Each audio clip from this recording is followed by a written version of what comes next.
3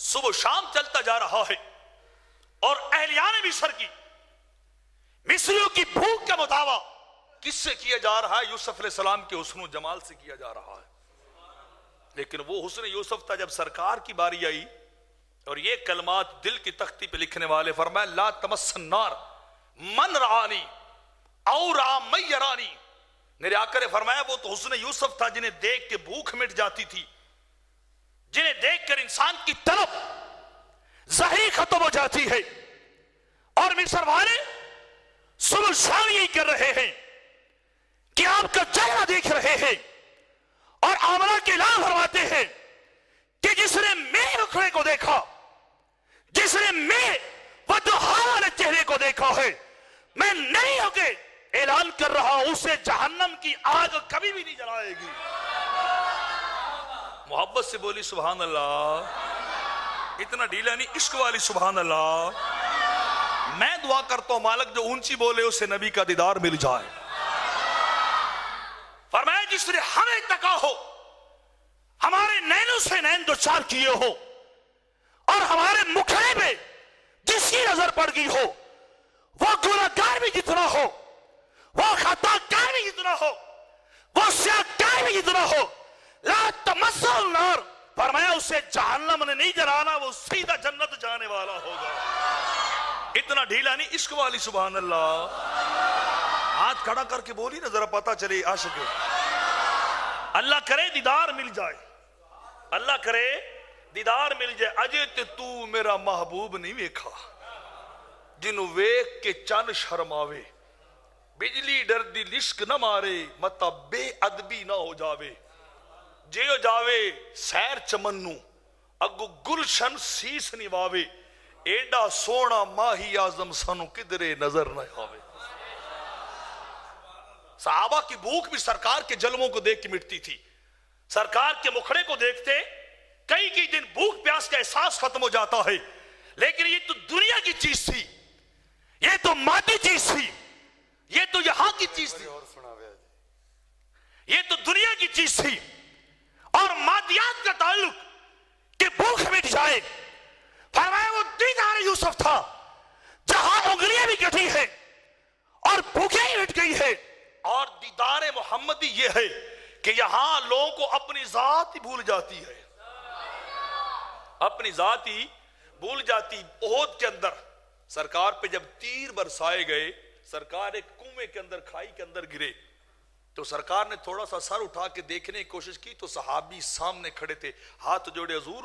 کافر آپ کو نشانہ بنا رہے کہیں تیر نہ لگ جائے, میں جو کھڑا ہوں. حضور یہ نوکر جو کھڑا ہے تیر آتا ہے, کوئی مائی کلال نہیں کر سکتا کہ سینہ تان کے سامنے کھڑے ہو جائیں. ادھر کیوں جاتا ہے, ادھر آ لگ, ادھر آ کے لگ. ہاتھ سامنے کر دیتے ہیں تیر کے, اور کرتے کہ جتنی بار تیر لگتا پلٹ کے سرکار کا مکھڑا دیکھتے ہیں. جتنے تیر لگتے ہر بار پلٹ کے سرکار کا مکھڑا دیکھ لیتے ہیں. اور کھڑے وہاں تن کے ہیں, کھڑے وہاں تن کے 29 تیر جا لگے, پورا وجود سوئیوں کے اندر پرویا گیا, پورا وجود اس کے اندر تیر پہ بس, اور سارا وجود سنلی سنلی ہے. لیکن حسن و جمال اور حسن محمدی کا کمال کرشمہ یہ ہے کہ تیر لگنے کا احساس بھی نہیں ہوتا, درد کی کیفیت بھی نہیں ہوتی ہے. ہر بار تیر لگتا ہے صحابی پلٹ کے مکھڑا یار کو دیکھ لیتے ہیں, پلٹ کے سرکار کو دیکھ لیتے ہیں, پلٹ کے بولی کیا کرتے, سرکار کو دیکھ لیتے. اجے تے تو میرا محبوب نہیں ڈٹھا جنوں ویکھ کے چن شرماوے, بجلی ڈردی لشک نہ مارے متا بے ادبی نہ ہو جاوے. جیو لاوے ہاتھ پھلانو ہاتھ نال پھلاں رل جاوے, آزم ایڈا سونا ماہی سانو کدرے نظر نہ آوے. یہ سرکار کو حسن فرمایا لا تمس النار من یرانی اور من یرانی. اور دوسری بات فرمایا پہلا درجہ یہ جس نے ہمیں ڈائریکٹ دیکھا اسے بھی آگ نہیں جلائے گی, اسے بھی آگ نہیں جلائے گی. اور دوسری بات فرمائی جس نے اس کو دیکھ لیا جس نے ہمیں دیکھا, جس نے اس کو دیکھا جس نے ہمیں دیکھا, یعنی تابی کا درجہ صرف اپنے دیدار تک نہیں رکھا ہے, یہ حسن مصطفیٰ کا فیضان ہے، یہ آپ کا کمال ہے کہ فرمایا جو ہمیں دیکھے گا، جو ہمیں دیکھے گا اس کے اندر بھی اتنی روحانیت اور اتنا کمال آ جائے گا، اگر کوئی اور اسے دیکھے گا تو آگ اسے بھی نہیں جلائے گی، آگ اسے بھی نہیں جلائے گی جس نے محمد کو دیکھا ہو صلی اللہ علیہ وسلم، جس نے رب کے حبیب کو دیکھا ہو۔ اور اگلی بات بتا دوں، سرکار نے یہ نہیں کہا کہ مجھے ظاہرا نہیں دیکھا ہو، یہ اندر کی بات کر رہا ہوں، کسی صوفی کے دل کی بات بتا رہا ہوں کہ جس نے ہمیں دیکھا ہو ظاہراً۔ حضور نے یہ نہیں فرمایا، کیونکہ نبی کا ظاہراً دیکھنا وہ بھی حق اور نبی کا خواب میں دیکھنا وہ بھی حق۔ فرمایا جس نے ہمیں دیکھا، کتنے ہوں گے ان میں بیٹھے جن کو شاید دیدار یار نصیب ہوا ہوگا، دیدار سرکار نصیب ہوا ہوگا۔ فرمایا جس نے کسی کیفیت کے اندر، چاہے وہ خواب کے اندر ہو یا یکساں یا رویا کے اندر ہو، کیفیت جاگتے ہو یا سوتے ہوئے ہو، ظاہری حیات کی ہو یا برزخ کی کیفیت ہو، فرمایا بس جس نے ہمیں دیکھا، جس نے ہمیں دیکھا اسے جہنم نہیں جلائے گی، اسے جہنم نہیں جلائے گی، یا جس نے اس کو دیکھ لیا، جس نے ہمیں دیکھا اسے بھی جہنم نہیں جلائے گی۔ تو فرمایا حسن یوسف ادنا درجے کا ہے، حسن مصطفیٰ اعلیٰ درجے کا ہے۔ تاہا اے سونے مکھڑے والے، تاہا اے حسن و جمال والے، تاہا اے خوبصورت زلفوں والے، تاہا خوبصورت نینوں والے، تیرے رب نے تیرے اوپر قرآن اس لیے نہیں اتارا کہ تو مشقت میں پڑ جائے، بلکہ ہم نے تو لوگوں کی فلاح کے لیے اتارا ہے۔ تیرا کام کیا لے تبین للناس ما نزل علیہم، نبی کا مقام اور سٹیٹس یہ کہ جو کچھ رب کی طرف سے آیا وہ ہم تک پہنچا دے،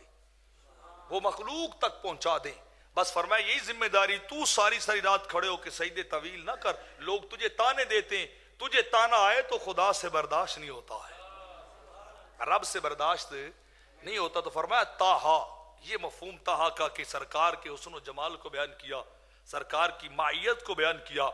سرکار کی صدقے سے جنت کو بیان کیا، آپ کی نافرمانی کے بدلے جہنم کو بیان کیا، مکہ اور مدینہ کو بیان کیا ہے۔ تو تاہا کے اندر بھی سرکار کی شان رب نے پنہا رکھ دی ہیں۔ رب کائنات عمل کی توفیق عطا فرمائے۔